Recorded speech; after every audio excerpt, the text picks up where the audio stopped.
আচ্ছা, তোমরা কি বিয়ের পরে মায়ের হাতের মার খেয়েছো? আমি খাইনি, বাট এইবার খাবো। এই হলুদের জন্য না, যেটা চুরি করেছি সেটা হচ্ছে আনায়ার টক দই। ফ্রিজে আনায়ার টক দই ছিল, আর মায়ের মশলার কৌটো থেকে একটু হলুদ চুরি করে নিয়ে হলুদটাকে পুড়িয়ে নিয়ে টক দই, লেবু রস আর বেসন অ্যাড করেছি। কারণ এটা ফেসবুকে খুব ট্রেন্ডিং একটা ভিডিও, জানি না ফেসে দিলে আদেও ট্যান রিমুভ হবে কি না, তবে ট্রাই করলাম। হ্যাঁ, প্রপার আমি যে ওরা যে ইনগ্রিডিয়েন্টসগুলো ইউজ করেছে সেগুলো দিনে আমি আমার কাছে যেগুলো ছিল হাতের কাছে পেয়েছি সেগুলোই অ্যাড করেছি। তো অ্যাড করার পরে মানে দেখো, অ্যাড করার পরে জিনিসটা কিছুটা এরকম দেখাচ্ছিলো। আদেও জানি না এটা হবে কি, বাট ট্রাই তো করা যায়। তো দেখো, আমি আমার ফেসটাকে ভালোভাবে ক্লিন করে নিয়ে ফেসে লাগাচ্ছি পেছন দিয়ে।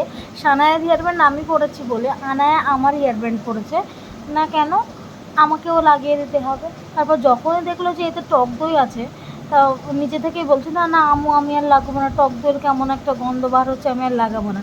তারপরে আনায়ার রিয়াকশানটা জাস্ট দেখো, ও আমার ফেসের দিকে তাকিয়ে ও ভাবতেই পারছে না যে এটা আম্মু নাকি মানে উপর থেকে নেমে হলো কেউ কিছু। দেখো ও রিয়াকশান, দেখো ও চুপচাপ একদম আগের দিকে তাকিয়ে আছে। তারপরে চলে আসলো আমার ছোট ভাই, ও বলছে আমাকে একটু লাগিয়ে দে, আমাকে একটু লাগিয়ে দে।